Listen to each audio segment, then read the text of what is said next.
میں آپ کے ساتھ ایک خبر جو میری انفارمیشن ہے وہ یہ ہے کہ army chief general Asim Munir صاحب کو یہ یقین دلا دیا گیا ہے کہ اگر عمران خان صاحب آئے واپس اور پاکستان تحریک انصاف اقتدار میں آئی تو عاصم منیر صاحب اپنا ٹینیور آپ پورا نہیں کر سکیں گے.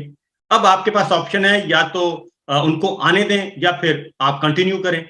تو یہ جو ایک بنیاد بیج بویا گیا ہے اس کو کیسے آپ ختم کر سکتے ہیں؟ کیونکہ اس سینڈ پہ کل علیم خان صاحب نے بھی یہی کہا انٹرویو میں، اور اس سے پہلے شہباز شریف صاحب بھی یہی کہہ چکے ہیں، خواجہ صاحب بھی یہ کہہ چکے ہیں، کیونکہ آپ کے جنرل عاصم منیر صاحب سے ذاتی تعلقات کشیدہ ہو گئے تھے. کوئی فائل آئی تھی، آپ نے جنرل عاصم منیر کو جب BDIS تھے تو آپ نے کہا کہ یہ آپ اپنی ڈومین میں رہیں، آپ اپنی حدود سے باہر نکل رہے ہیں. یہ ساری کانسپریسی پیچھے چل رہی ہے، اور اب یا آپ اقتدار میں آئیں گے یا پھر جنرل عاصم منیر صاحب کنٹینیو کریں گے. دیکھیے صاحب، سب سے پہلے تو ایک چیز کلیئر ہو جائے کہ پاکستان کو ایک مضبوط فوج کی ضرورت ہے. میری طرح کے لوگ جنہوں نے ملک سے باہر کوئی جائیدادیں نہیں بنائی بلکہ جو بھی باہر بنائی تھی سب کچھ بیچ کے اپنے ملک میں لے آئے ہوں، تو میں تو ہمیشہ کبھی بھی میں نے سوچا ہی نہیں کہ پاکستان کے علاوہ میرا کوئی گھر ہے. اور میں نے یہ بھی، کیونکہ میں پہلا پاکستان کی جنریشن ہوں جو آزاد ملک میں پیدا ہوا تھا. ہمارے سارے ماں باپ بڑے غلام ہندوستان میں پیدا ہوئے، تو میں یہ سوچ ہی نہیں سکتا کہ میں کسی کی غلامی تسلیم کروں. تو اگر آپ کے پاس ایک کمزور ڈیفنس ہوگا، فوج آپ کی کمزور ہو جائے، تو جو ہمارا یہ ہمسایہ ہے اور جو یہ BJP RSS کا جو فلسفہ ہے وہ تو پاکستان کو وجود ہی ختم کرنا چاہتا. تو ہماری تو کوشش، اور میں جب اقتدار میں بھی تھا تو ہمیشہ کوشش کرتا رہا کہ ہمارا ڈیفنس کمپرومائز نہ ہو. تو ہمیں مضبوط فوج کی ضرورت. تو پہلے تو میں یہ کلیئر کر دوں کہ جب بھی کوئی کسی فوج کے کسی آدمی کی تنقید کرتا ہے تو ایک دم کر دیتے جی وہ ملک کے شہدا کے خلاف ہے، وہ ملک کی ڈیفنس کے خلاف ہے، وہ غدار ہے اس ملک کا. میں آج کہہ رہا ہوں کہ جو آج ان کی کالی بھیڑوں جو بیٹھی ہوئی ہیں اس فوج میں، ان کی تنقید نہیں کرتا، وہ ظلم کر رہا ہے اس ملک کے ساتھ، وہ فوج کے ساتھ ظلم کر رہا ہے. اگر میں شوکت خانم کے اندر مجھے یہ پتا چلے کہ میرے کوئی ڈاکٹرز وہاں بیٹھ کے غلط کام کر رہے ہیں اور میں کہوں کہ نہیں جی، میں اگر ان کو کہوں گا کہ ان کی نشاندہی کروں گا تو میں شوکت خانم کو نقصان پہنچا دوں گا. میں شوکت خانم کو تب نقصان پہنچاؤں گا اگر میں ان کی نشاندہی نہ کروں، ان کا احتساب نہ کروں. یہاں ایک عجیب ماحول بن گیا ہے کہ غداری کے اوپر میں نے کیس کر دیا ہے. بھئی مجھے پتا ہے جس آدمی نے میرے پر گولیاں چلوائی ہیں، جو قتل کروانے کی کوشش کی ہے، میرے پر مجھے بس انویسٹیگیشن شروع کرے اور میں ثابت کروں گا وہ اس کے پیچھے تھا. اور یہ دو علاوہ شہباز شریف اور یہ رانا ثناء اللہ، یہ بھی اس کے ہم ان سب کو پتا تھا پلان کا مجھے قتل کرنے. اب بجائے اس کی انویسٹیگیشن کرنے کی میرے اوپر غداری لگا دی کہ جی آپ اس پر، یعنی کبھی دنیا میں ایسی چیز سنی ہے؟ میں نے اکیلے نہیں اس کا نام لیا، اس نے لیا. ارشد شریف کی والدہ نے، اس کی بیوی نے، اعظم سواتی نے کہا مجھے تشدد کے اندر وہ ہے. شہباز گل نے اس کا بتایا کہ تشدد جب ہوا ہے تو اوپر سے یہ، جب سے یہ آیا یہی شروع ہوئی ہے چیزیں. تو بجائے آپ اس کو انویسٹیگیٹ کریں، آپ الٹا ہمارے اوپر ہمارے منہ بند کروانے کے لیے غداری کر دیتے ہیں. یہ ملک سے کا نقصان کیا جا رہا ہے. دوسری چیز، میری جنرل عاصم منیر سے کیا لڑائی؟ ہاں ٹھیک ہے، میں پرائم منسٹر تھا، میں سمجھتا تھا کہ اگر میں نہیں کام کر سکا تو نہیں کر سکا، لیکن یہ میری اور عاصم منیر کی بات نہیں ہے، یہ پاکستان کی بات ہے. اگر عمران خان کو صرف اس لیے باہر رکھا جا رہا ہے کہ جی وہ کیونکہ اس نے ایک دفعہ ریزائن کروایا تھا، اس کے لیے اب آگے بھی اس کو باہر رکھو، اور اس لیے کہ اس نے ان کو کوئی پوزیشن چلی جائے گی عاصم منیر کی، یہ تو پروپیگنڈا ہو رہا ہے. مجھے جب پتا بھی تھا کہ جنرل باجوہ شروع ہو گئے تھے میرے خلاف سازش کرنے، میں نے اس کو نہ میں کرتا ڈی نوٹیفائی، لیکن میں اداروں میں انٹرفیئر نہیں کرتا تھا، نہ میں نے فوج میں انٹرفیئر کیا، نہ میں نے پولیس میں کیا، نہ میں نے نیب میں کیا، نہ میں نے عدلیہ سے کیا. کیونکہ جب تک آپ ادارے اپنے دائرے میں رہ کے کام نہیں کرتے، وہ جب آپ کے ادارے ختم ہوتے ہیں ملک ختم ہو جاتا ہے. اب آج کیا ہو رہا ہے؟ سارے ادارے ختم کر دیے، نہ FI کام کر رہی ہے صحیح، نیب سے وکٹمائزیشن، اس سے اینٹی کرپشن سے، پولیس سے، آج عدلیہ اس کے فیصلے نہیں مان. تو سارا ملک کا جو تباہی آج جا رہی ہے، جو لوگ ملک چھوڑ کے جا رہے ہیں، وہ اس لیے کہ ادارے تباہ ہو رہے ہیں تو ملک تباہ ہو جاتا ہے. تو میں یہ واضح کر دوں کہ میری کبھی کوئی اس طرح کی سوچ نہیں تھی، نہ میں، اس لیے تو میں نے کوشش کی کہ میں بات کروں جنرل عاصم سے. کوشش کیوں کی؟ کیونکہ مجھے تو ملک کی فکر پڑی ہوئی ہے اس وقت. اچھا خان صاحب یہ بتائیں کہ فیصلے ہمیشہ جو آپ نے ذکر کیا نا کہ فوج پہ کوئی بھی تنقید کرتے ہیں انڈیویجول پہ، تو کہتے ہیں فوج پہ تنقید ہو گئی، شہداء پہ تنقید ہو گئی، تو یہ فیصلے کرتے ہیں 3-4 لوگ، اوپر کے 3-4 لوگ. نواز شریف صاحب بھی یہی کہتے ہیں کہ 1+3 کا فیصلہ تھا 99 کا کو کا، اور آپ کے ساتھ بھی یہی ہوا. پھر پاناما جب ہوا تبھی نواز شریف صاحب نے یہی کہا. تو اوپر کے جو 3-4 لوگ فیصلہ کرتے ہیں اور نیچے کسی کو پتہ بھی نہیں ہوتا.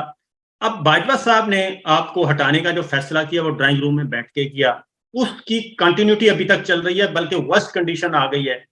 ہونا تو یہ چاہیے تھا کہ نومبر 29 باجوہ صاحب جب چلے گئے تھے تو نئے آرمی چیف آتے اور سچویشن کو سنبھالتے، بلکہ اس سے بھی زیادہ جو ہے ورسٹ کنڈیشن ہو گئی ہے انسانی حقوق کے حوالے سے، پولیٹیکل وکٹمائزیشن کے حوالے سے. اس کی کیا وجہ سمجھتے ہیں کہ یہ کنٹینیوٹی کیوں ہے آپ کے سلسلے میں؟ دیکھیں جنرل، میں بھی یہ سوچ رہا تھا کہ جب جنرل باجوہ جائیں گے، کیونکہ جنرل باجوہ نے تو ہٹایا تھا، تو وہ تو ڈرا ہوا تھا کہ میں واپس آ گیا تو جنرل باجوہ کے اوپر شاید میں کاروائی نہ کر دوں، تو وہ تو سمجھ آ رہی تھی اس کے ڈرنے کی. تو اس نے بڑا نقصان پہنچایا جنرل باجوہ نے اپنے آپ کو اور ساری اپنی ذات کے لیے. ایکسٹینشن اس نے ہٹایا ابھی شہباز شریف کے ساتھ مل کے اپنی ایکسٹینشن کے لیے. اور یہ بھی جو اس نے کیا، جب پتہ چل گیا کہ پبلک کھڑی ہو گئی ہے، پبلک نہیں چوروں کو تسلیم کر رہی، بڑے بڑے جلسے ہو رہے ہیں، بائی الیکشن ہم جیت رہے ہیں، تو اس نے پھر بجائے ریورس کرنے کے اپنی ذات کی خاطر اس نے ملک کو نقصان پہنچانا شروع کر دیا. وہی لے کے آیا فیصل نصیر کو. اب جب سے فیصل نصیر آیا اس نے شروع کر دیا یہ، جیسے کہ ہم کوئی دہشت گرد ہیں یا ہم کوئی کاؤنٹر ٹیررزم کا وہ ایکسپرٹ تھا جس طرح ہم دہشت، تو اس نے بڑا نقصان پہنچایا. جو اپنے ادارے کو نقصان پہنچا وہ کسی دشمن نے نہیں پہنچایا، وہ کوئی پی ٹی آئی نے نہیں پہنچایا، وہ جنرل باجوہ نے پہنچایا ان چوروں کو لا کے. اور وہ لوگوں کو پہلے یہی اسٹیبلشمنٹ ثابت کر رہی کہ چور ہیں، ان کو لا کے اوپر بٹھا دیا، تو اس کا ریئیکشن آیا. اور اس کے بعد جو فیصل نصیر کی حرکتیں ہوئی، جو سوشل میڈیا کے لوگوں کو، یہ جو جرنلسٹ کو، جو شہباز گل کو پہلے ٹارچر، پھر اس کے بعد اعظم سواتی سے جو کیا، تو اس کے بعد یہ جو کہ جی ہم ان کو سیدھا کر دیں گے.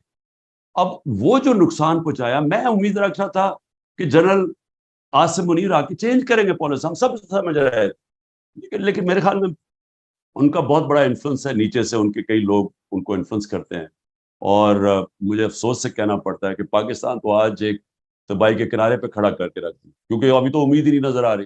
اب تو یہ ہے کہ الیکشن آئیں گے تو یہ سارا جو پلان بن رہا ہے وہ تو یہی بن رہا ہے نا کہ تحریک انصاف کو ختم کر کے ان کو انہی کی بندر بانٹ کروا دو ملک کی، جنہوں نے 30 سال سے ملک کا بیڑا گرک کر رہے ہیں، جن کے ہوتے ہوئے بنگلہ دیش بھی آگے نکل گیا اور ہندوستان بھی آگے نکل گیا 90 کی دہائی میں. نہیں تو پاکستان تو 80 کی دہائی تک سب سے آگے تھا، تو ان کے ہوتے ہوئے تو تباہی ہوئی ہے. تو اب انہیں کو ایک اور چیز میں ذاتی طور پہ بھی میرے علم میں، اگر آپ چاہیں تو شیئر کریں. جنرل عاصم منیر کے آرمی چیف بننے سے پہلے جب تنازع ہو گیا کہ پتہ نہیں آپ اس کو اپوز کریں گے، آپ کے ساتھ بھی کو کامن فرینڈز نے رابطہ کیا کہ عاصم منیر صاحب اگر آرمی چیف بنتے ہیں تو آپ اپوز نہیں کریں گے، تو آپ نے بھی اس کو ویلکم کیا اور کامن فرینڈز نے آپ کو بھی قائل کیا، اور کچھ کو میں جانتا ہوں. تو جیسے ہی یہ کام ہو گیا اس کے بعد وہ کامن فرینڈز کہیں غائب ہو گئے یا کدھر چلے گئے؟ کیونکہ آپ نے ویلکم کیا آرمی چیف کو. دیکھیں جی، میں تو کسی کو جانتا ہی نہیں تھا. میں تو جب یہ پہلے تو چیز پرائم منسٹر بناتا ہے آرمی چیف کو تو کانسٹیٹیوشنلی تو اس کا رائٹ تھا. دوسری چیز کہ میں تو کسی کو نہیں جانتا تھا. میں نے تو بار بار سٹیٹمنٹس دی کہ جو بھی میرٹ کے اوپر آتا ہے ہم اس کو ہم مانیں گے، ہم کوئی انٹرفیئر نہیں کریں گے. میں نے تو پہلے آرمی چیف بننے سے پہلے میری سٹیٹمنٹ ساری سن رہے ہیں. اور جب عاصم منیر آئے تو میں نے ان کو میسج پہنچائی. میں نے کہا دیکھو مجھے یہ پتا چلا ہے کہ لنڈن پلان بنا ہوا ہے اور نواز شریف نے آپ سے یہ گارنٹی لیا ہے کہ آپ نے پی ٹی آئی کو ختم کرنا ہے اور مجھے. تو میں نے کہا مجھے یہ میسج ملی ہے، یہ ان کے بننے سے پہلے میں نے وہی جو کامن فرینڈ کی بات کرے اسے میسج پہنچائی. اس نے آگے سے کہا، انہوں نے کہا بالکل فکر نہ کرو، کوئی ایسی چیز نہیں ہو. بہرحال ہم نے تو ویسے بھی روکنا نہیں تھا، تو ڈاکٹر ابھی مجھے یہاں ملنے آئے اور ہم نے فیصلہ کیا، ہم نے کہا ٹھیک ہے ہم اپوز نہیں کریں گے. لیکن مجھے افسوس سے کہنا پڑتا ہے کہ جو اس کے بعد ہوا وہ چھوڑیں کہ عمران خان سے کیا ہوا، میرے گھر پہ یہ جو اٹیک ہوئے اور یہ جو سب کچھ، مجھے دوسری طرف میرے اوپر قتل کا کوشش کی گئی، ایک اور پھر کوشش پلان بنا ہوا تھا، وہ چھوڑے. میں ملک کی بات کر رہا ہوں کہ آج صرف ملک دیکھنے کدھر کھڑا ہے. مجھے صرف یہ بتا دیں کہ یہ ہو سکتا ہے کہ ایک ملک جو 6% کے اوپر 6.1% کے اوپر گرو کر رہا ہو, ورلڈ بینک تعریف کر رہا ہو, وہ IMF تعریف کر رہا ہو کہ پاکستان میں سسٹینیبل گروتھ ہو رہی ہے, معاشی طور پہ آگے جا رہا ہو, اور ایک دم 1 سال کے اندر آج ملک گھٹنوں پہ ہے, بے روزگاری بڑھ گئی ہے, انہوں نے $3 ارب لیا ہے IMF سے اور بڑا خوش ہو رہے ہیں, تو $7 ارب کی ڈالروں کی کمی ہو چکی ہے 1 سال میں. یعنی جو ہم ایکسپورٹس پہ جو نقصان کم ایکسپورٹس کم ہوئی ہیں اور جو ریمیٹنسز کم ہوئی ہیں وہ $7 ارب کم ہوا ہے ہمارے دور سے. تو $7 ارب کم ہو کے $3 ارب کا قرضہ لے لیا. یعنی آپ کی دولت سکڑتی جا رہی ہے, آپ کی آمدنی سکڑتی جا رہی ہے اور قرضے بڑھتے جا رہے ہیں اور خوشیاں بنا رہے ہیں سارے. تو یہ جو ملک کا حال کیا ہے, کوئی تو اس کا ذمہ دار ہوگا, اور میڈیا کو کنٹرول کر لیا. وہی میڈیا جو شور بچایا کرتا تھا کہ جتنی مہنگائی ہوگی, آج 38% مہنگائی ہے پاکستان میں, ہماری 12%, 12.2 یا 3 پہ سارا میڈیا شور مچایا ہوا تھا کہ تباہ ہو گیا ملک. آج چپ کر کے میڈیا بیٹھا کنٹرول میں آ گیا. آج کوئی بات نہیں کر رہا ہے کہ بے روزگاری کتنی ہے, آج کوئی نہیں بات کر رہا ہے کہ عام آدمی, تنخواہ دار آدمی کا کیا حالات ہے, بجلی کے بل کدھر چلے گئے ہیں, لوڈ شیڈنگ کتنی ہو گئی ہے. یہ سارا میڈیا چپ کر کے بیٹھا ہوا ہے. اچھا خان صاحب یہ بتائیں کہ میڈیا تو خاموش ہے, وہ تو بہت بڑے بڑے نامور لوگ جو ہیں وہ بھی خاموش ہو گئے ہیں. اگر آپ کے ساتھ پلان یہ ہے, جو ہمارے پاس انفارمیشن ہے, کہ جیسے ہی جسٹس قاضی فائز صاحب آئیں گے, وہ چیف جسٹس آف پاکستان بن جائیں گے, اس کے بعد الیکشن کی ڈیٹ اناؤنس ہو اور الیکشن شیڈول بھی ان کے آنے کے بعد آئے, تاکہ نواز شریف صاحب کی سزائیں, بقول ان کے, یہ PMLN کی ہے, کہ نواز شریف صاحب کی سزائیں ختم ہو جائیں گی, ان کی سزائیں ختم ہو کے وہ کوالیفائی کر لیں گے اور آپ کو ڈسکوالیفائی کر دیا جائے گا. اور اس کے لیے جو ماحول بنایا گیا ہے جسٹس قاضی فائز صاحب کے لیے کہ آپ نے ان کے خلاف ریفرنس فائل کیا, آپ اگر پوری بات بتا دیں, کیونکہ مجھے تو پتا ہے لیکن میں چاہتا ہوں آپ پوری بات بتا دیں کہ جسٹس قاضی فائز صاحب کو کے خلاف جب ریفرنس آیا تھا وہ کہاں سے آیا تھا اور وہ کس نے تیار کیا تھا, یہ مجھے بتا دیں, کیونکہ اس وقت DGISI جو تھے وہ کوئی اور تھے. دیکھیں, پہلے تو کیا ہوگا آگے وہ تو اللہ ہی بہتر جانتا ہے. میرا تو فیصلہ یہ ہے کہ میں جب تک زندہ ہوں تو میں تو اپنی مشن کے ساتھ کھڑا ہوں, انصاف کی تحریک کے ساتھ, کہ جب تک اس ملک میں انصاف نہیں ہوتا ویسے ہی ملک کا کوئی مستقبل نہیں. یعنی اگر آپ صرف اکانومی دیکھ لیں نا, تو جب تک اس ملک کے اندر قانون کی حکمرانی نہیں آتی, یہاں ہمارا ملک صرف کتنی دیر آپ قرضے کس سے اور قرضے لیں گے, قرضے تو بڑھتے جا رہے ہیں. اب یہ جو قرضہ لیا یہ واپس بھی تو کرنا نا اگلے سال, تو کدھر سے کرنا ہے؟ جب آپ کے پاس آمدنی سکڑتی جا رہی ہے تو قرضے کدھر سے واپس کرنی ہے؟ آمدنی تب بڑھے گی جب ملک میں سرمایہ کاری ہو. سرمایہ کاری تب ہوگی جب جو سرمایہ کار ہے اس کو ملک کے انصاف کے نظام کے اوپر اعتماد ہوگا.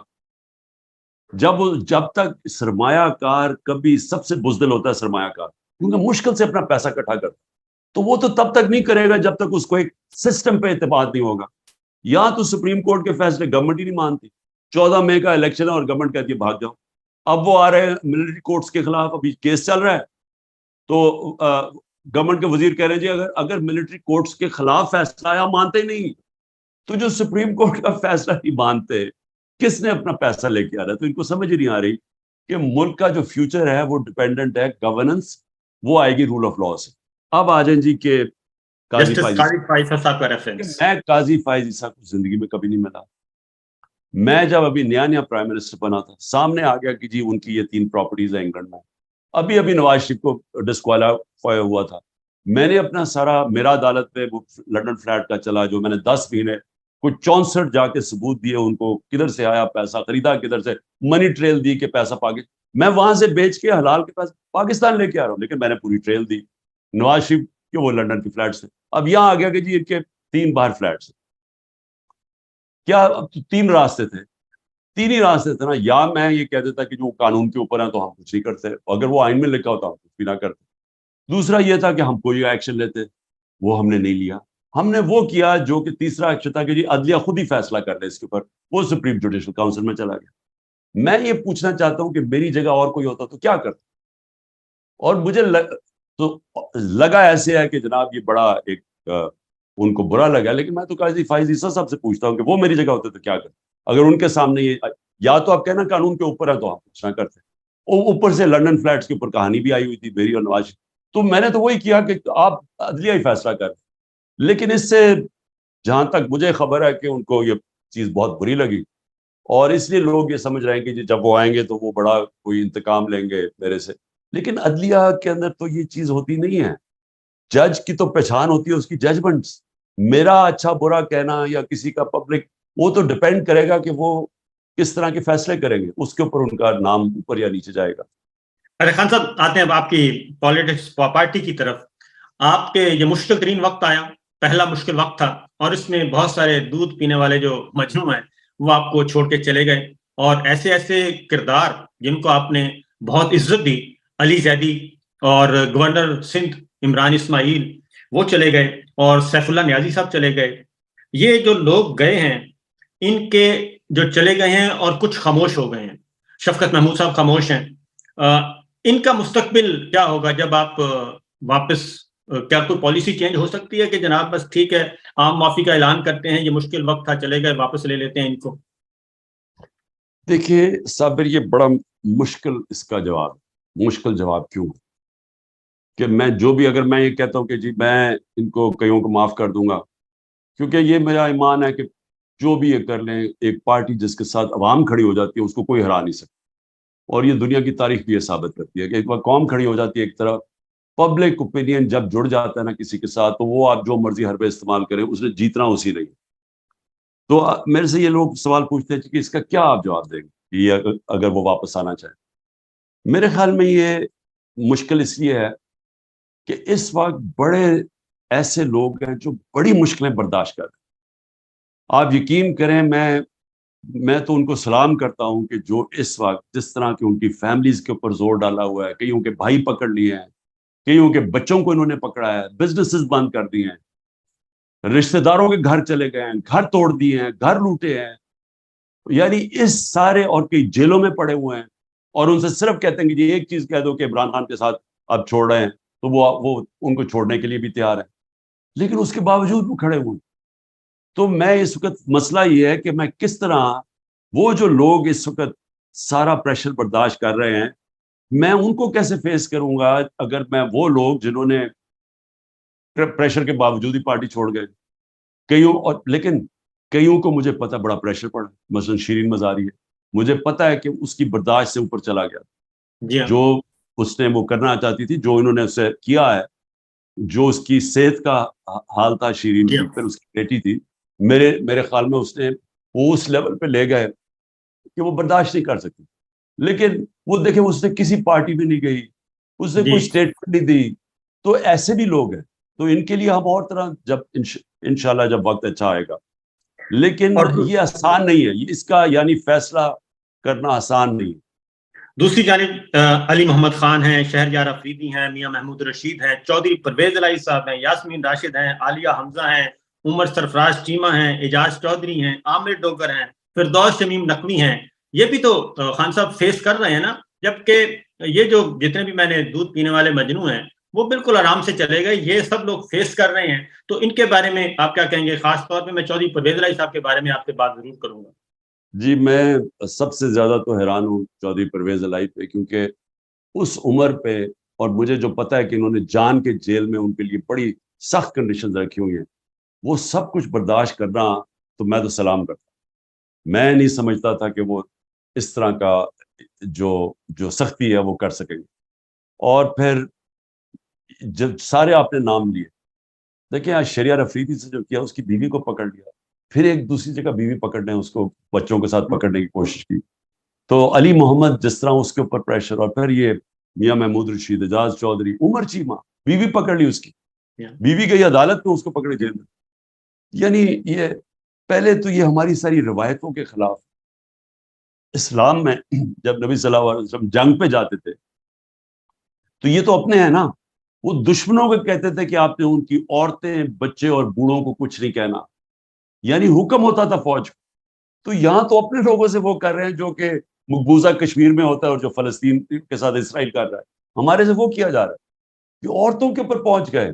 تو یہ ساروں کی بڑی اسپیشل جگہ ہوگی, اور انشاءاللہ پارٹی میں بھی ان کی بڑی اسپیشل جگہ ہوگی انشاءاللہ.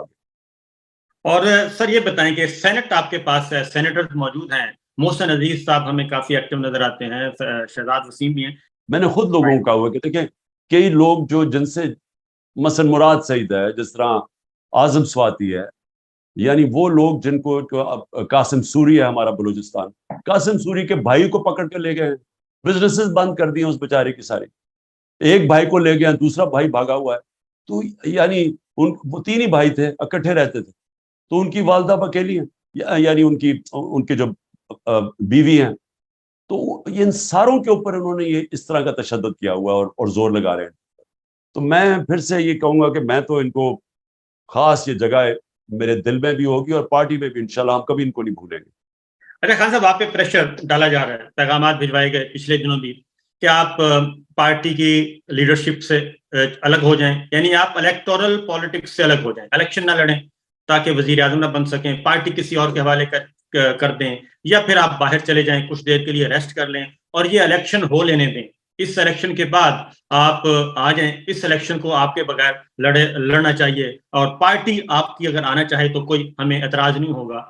تو کیا آپ نے اس بارے میں بھی کوئی پلان بی بنایا ہوا ہے، کوئی آصف علی زرداری صاحب ٹائپ کا، کہ آپ پیچھے بیٹھ کے پارٹی چلائیں اور پارٹی کسی اور کے حوالے کر دیں، کوئی کمیٹی بنا دیں اسپیشل قسم کی سپر کمیٹی، وہ سارے معاملات دیکھیں جیسے آپ نے بنائی بھی تھی؟ دیکھیں، آصف علی زرداری یا نواز شریف یہ کوئی پالیٹکس میں کسی بڑے مقصد کے لیے نہیں آئے، یہ پیسے بنانے ہیں.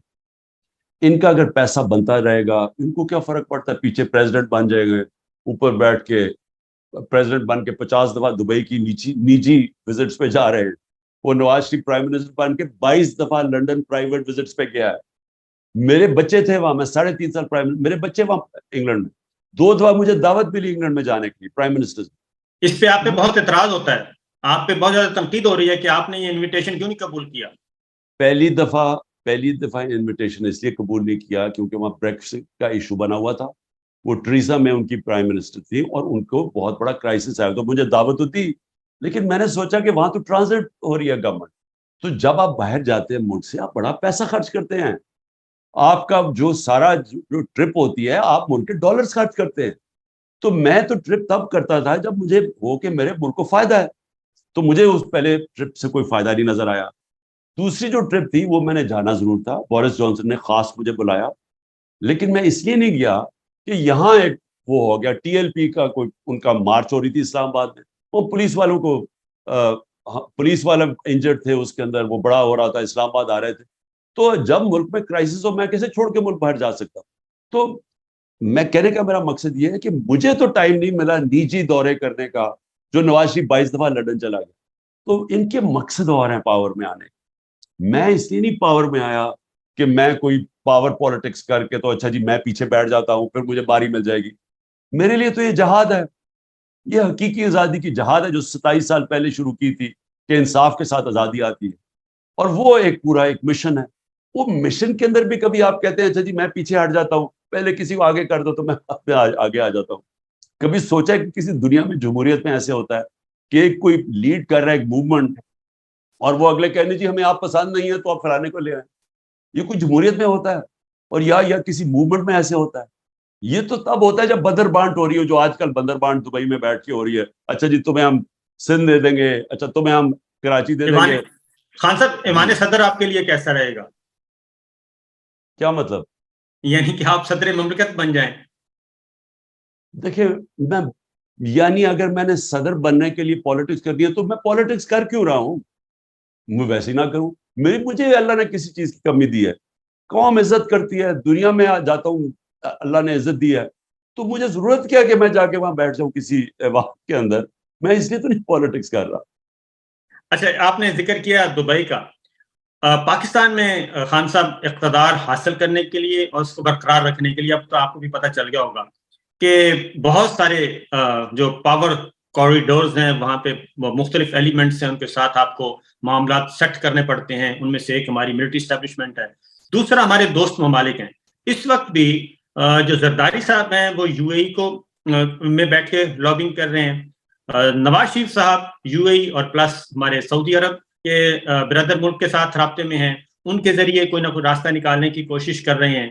اور اسی طریقے سے آپ کے بلاول اس وقت امریکہ میں ہیں، وہ وایا بائیڈن انتظامیہ کے ذریعے کوئی راستہ بنانے کی کوشش کر رہے ہیں. تو آپ کہ ان ممالک کے ساتھ، خاص طور پہ ایم بی ایس اور یو اے کے ساتھ آپ کے اس وقت کیا مراسم ہے؟ کیا وہ اس میں انٹروین کریں گے کہ جناب عمران خان صاحب کو آپ مائنس کریں، بس ٹھیک ہے ان کے لیے راستہ ہموار کریں، ہماری ملٹری اسٹیبلشمنٹ کو کہیں گے وہ؟ دیکھیں صابر، اگر مجھے اور ملکوں کے کندھوں پہ چڑھ کے آنا، پاور میں آنا ہے، تو میں آنا ہی نہیں چاہتا. میں پاور میں صرف آنا چاہتا ہوں اگر پاکستان کی عوام مجھے الیکٹ کرے. اگر وہ الیکٹ نہیں کرتی، میں آپ کو یقین دلاتا ہوں کہ میں اپنی زندگی سے بڑا مطمئن ہوں، مجھے کسی چیز کی کمی نہیں ہے. ان لوگوں کو تو ہے نا کہ انہوں نے تو زندگی میں کبھی، مجھے تو اللہ نے سب کچھ دکھا دیا. میں تو وہ اللہ نے شہرت میری سوچ سے بھی زیادہ، دنیا میں عزت، یعنی مجھے کس چیز کی کمی ہے؟ آپ یقین کریں کہ میرے جو 3.5 سال پرائم منسٹر کے تھے، میرے اتنے مشکل تھے، کیونکہ میں نے اپنی میں کی نفی کر کے پرائم منسٹر بنا. جو چیزیں میں چاہتا تھا، جو آزادی، میں ایک آزاد آدمی ہوں. میرے شوق کیا تھے؟ پہاڑوں پہ جانا، ٹریکنگ کرنا، یعنی میرے اور طرح کے شوق. میں پھنس گیا کمرے کے اندر، صبح سے جا کے شام تک واپس. اب وہ ویکینڈ آئے تو جو چھٹی کا دن تھا اس دن ویسے کام سارے. یعنی میں تو 3.5 سال چھٹی نہیں لی. صرف 5 دن کورونا میں بیمار ہوا، 1 دن چھٹی نہیں لی. تو اپنے میں کو ختم کر کے میں نے کیا تھا اپنے ملک کے لیے. تو مجھے کوئی ضرورت نہیں ہے پوزیشن کی. مجھے کوئی پرائم منسٹر کا شوق بننے کا نہیں ہے کہ میں جا کے جی گاڑیوں کے آگے پیچھے، بلکہ میں تو ایک اور طرح کا آدمی ہوں. میں تو اکیلے پن میں ٹائم گزارا ہے. میرے شوق ہی سارے اور ہیں. میری ٹریکنگ اب وہ کر ہی نہیں، جب سے پرائم منسٹر بنا ٹریکنگ ہی نہیں کر سکتا. یعنی جو پہاڑوں پہ مجھے جو ایک ہی تو جی. میرا اصل شوق رہ گیا، یا وہ شکار ہوتا تو وہ تو ختم ہی ہو گیا. اچھا، چین کا میں آپ سے ایک سوال کروں گا، کیونکہ 5-7 مئی کو چین کے وزیر خارجہ پاکستان آتے ہیں اور بلاول بھٹو کے ساتھ کھڑے ہو کے کہتے ہیں کہ پاکستان کے اندر پولیٹیکل پلیئرز آپس میں بیٹھیں اور سیاسی استحکام لے کے آئیں اور تمام سٹیک ہولڈرز لے کے آئیں، کیونکہ چین کا کنسرن تھا. تو بجائے اس کے کہ استحکام لایا جاتا، اس کے بعد فوری طور پہ آپ کی گرفتاری ہو جاتی ہے اور آپ اس کے بعد پھر 9 مئی بھی ہو جاتا ہے. دیکھیں اس وقت کیا ہو رہا ہے، اسٹیبلشمنٹ اور یہ ساری پی ڈی ایم پارٹی، یہ سب مل کے 1 پوائنٹ ایجنڈا پہ ہے. اور وہ ایجنڈا یہ ہے کہ عمران خان کو باہر رکھنا.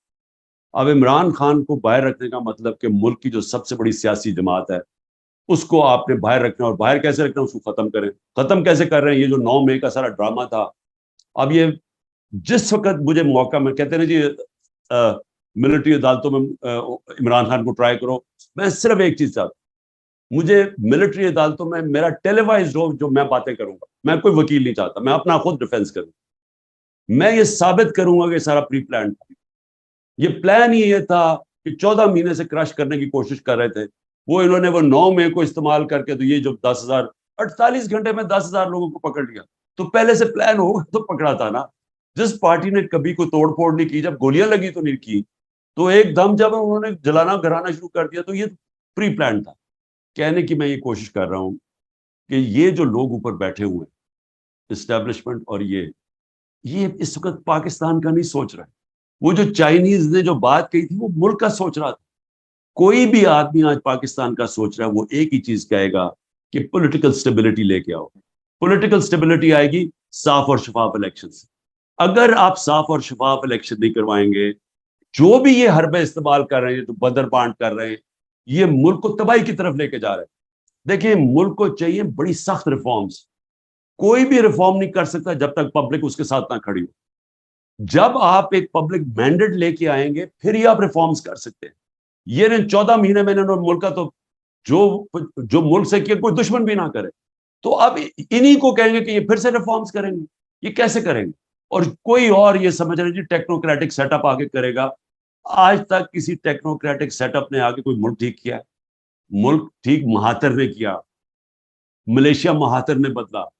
اس کے بعد جو سنگاپور تھا وہ لی کوان یو نے، ایک پرائم منسٹر نے پبلک مینڈیٹ سے بدلا. جو بھی ملک بدلے جاتے ہیں وہ پبلک کی پاور ہوتی ہے، پھر پبلک ساتھ ہوتی ہے اصلاحات کے لیے، اور پھر ایک قوم بنتی ہے. یہ تو الٹا جا رہے ہیں. یہ تو ان لوگوں کے اوپر بٹھا رہے ہیں جنہوں نے ملک کو جن لوگوں نے ملک کو یہاں پہنچایا کہ بنگلہ دیش بھی آگے نکل گیا, اب وہ ملک ٹھیک کریں گے. شہید ارشد شریف اور عمران ریاض یہ بھی صرف اس وجہ سے زیر عتاب ہیں, اور باقی بھی جرنلسٹ ڈاکٹر معید ہیں, شاہین سے بھائی ہیں, وجاد سعید خان ہیں, میں خود ہوں. تو یہ خان صاحب اس پہ آپ کیا کہیں گے کہ میڈیا سارا کے سارا میڈیا آرام سے قبول کر لیا, انہوں نے ایک دو آفیسرز نے بلایا, ان کو کہا شٹ اپ, آج کے بعد اس سے آگے نہیں بڑھنا اور عمران خان کا نام نہیں لینا, اور انہوں نے کہا ٹھیک ہے. دیکھیں صاحب, یہ اور آخری میرا سوال, کیونکہ میرے لوگ انتظار کر رہے ہیں, سنو میری بات. دیکھو بدقسمتی سے میڈیا اونرز کے بزنس انٹرسٹ ہے, اور وہ بزنس انٹرسٹ اور میڈیا کو ساتھ ساتھ چلاتے ہیں. اب میں ایک نے پوری ایک چینل خرید لی ہے, اور اس کے پاس وہ جو اس کی بزنس ہے وہ 2 نمبر بزنس ہے, تو وہ چینل کو استعمال کرتے ہیں بلیک میل کرنے کے لیے. تو یہ یاد رکھیں کہ یہ جو سارا مجھے درس دیتے تھے آزادی رائے کے, اور ہم حالانکہ وہ کوشش کر رہے تھے کہ ریسپانسبل جرنلزم ہو, فیک نیوز کے اگینسٹ. میرے اگینسٹ ہر قسم کی نیوز, فیک نیوز نکلاتی تھی, منسٹرز کے اگینسٹ نکلاتی تھی, جو مغرب میں ہیں کہ آپ کی ذمہ داری بھی, آپ اگر کسی کو اس کی ریپوٹیشن کو نقصان پہنچائیں گے, کسی کو ذلیل کریں گے, تو اس کے پاس ہونا چاہیے رائٹ کہ اپنے آپ کو ڈیفینڈ کرے, اور لائبل لاز ہیں.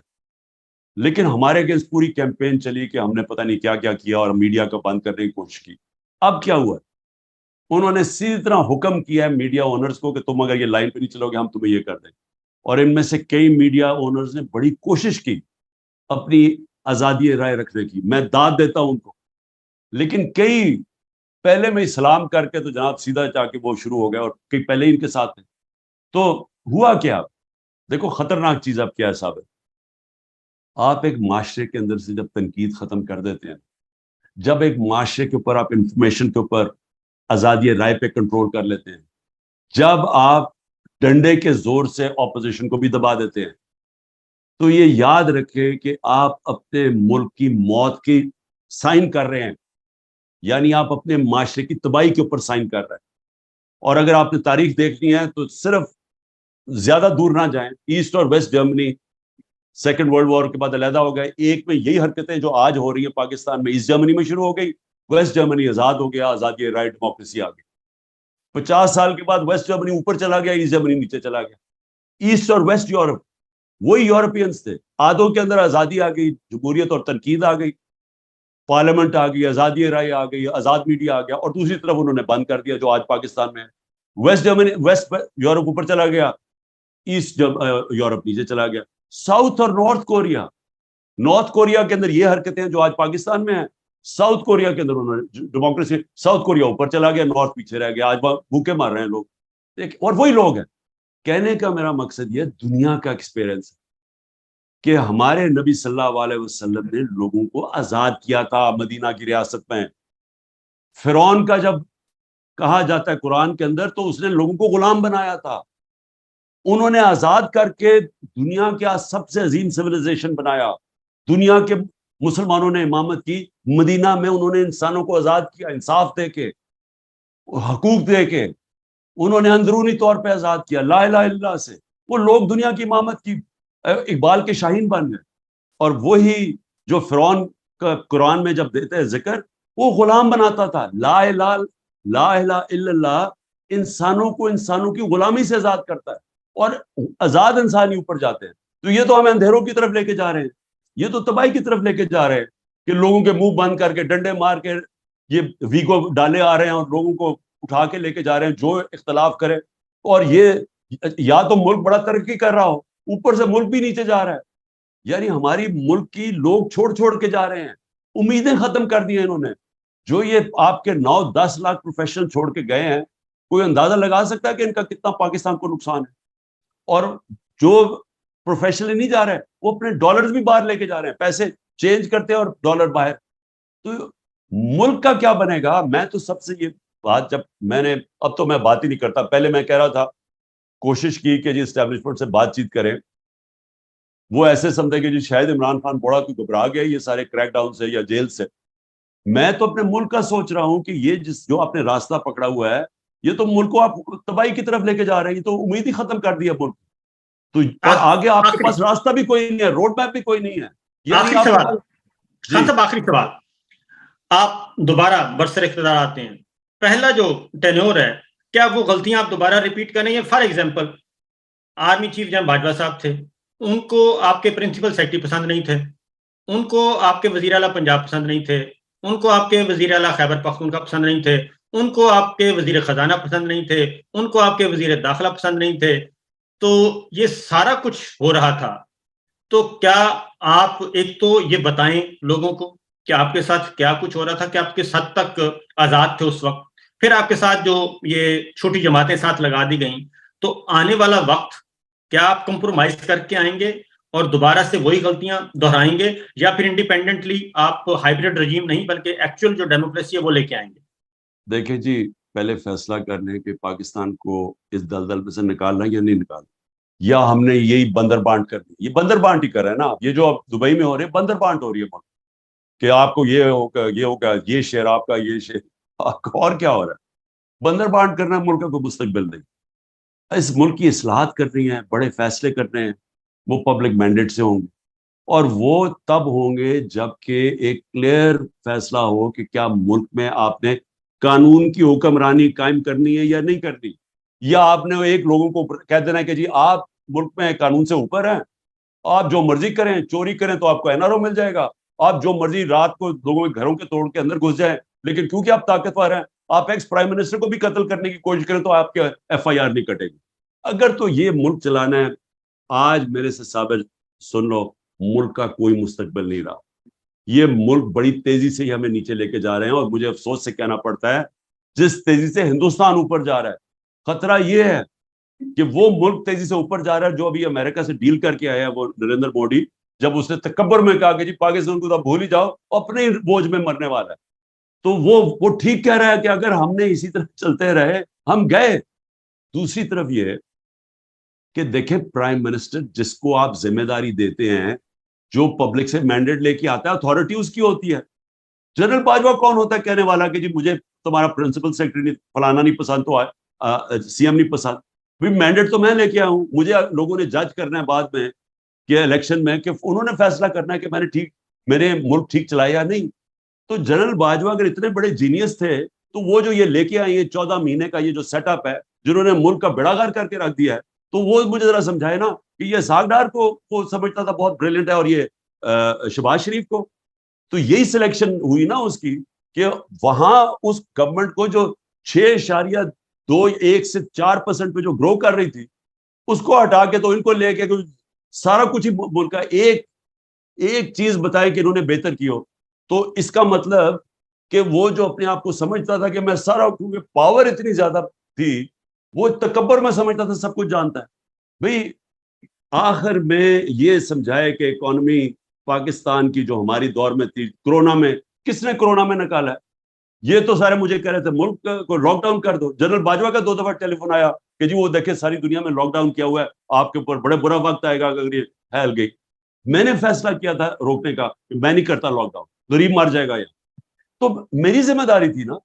تو اللہ کا کرم ہے کہ دنیا نے ہمیں کہا کہ وہ ملک ہے جس سے سب سے بہترین. امریکہ کا جو فائنینشیل ایڈوائزر تھا ٹرمپ کا، اس نے کہا پاکستان کو اگر ہم فالو کرتے ہیں تو ہم 10 خرب ڈالر بچا سکتے ہیں اپنے ملک کے، جو ہماری پالیسیز تھی. تو پوائنٹ یہ ہے کہ جس کی ذمہ داری ہے، میں کچھ اور کہہ رہا ہوں صاحب، ذمہ داری میری ہے، اتھارٹی وہ مجھے کہہ رہا ہے کہ جی وہ اس کو چینج کر دو اور علیم خان کو لے آؤ.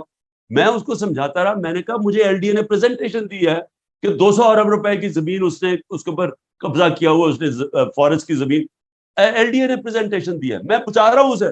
وہ کہتا نہیں جی اس کو لے آؤ، اس کے لیے کرپشن کوئی بری چیز ہی نہیں تھی. تو دیکھیں یہ غلط ہے کہ آپ یہ چاہیں کہ آپ اگر یہ چاہتے ہیں کہ میں نے ایسا کمپرومائز کر کے آنا ہے کہ ہم صرف میں پرائم منسٹر بن جاؤں تو باقی سب کچھ ٹھیک ہے، میں وہ پرائم منسٹر بننا ہی نہیں چاہتا.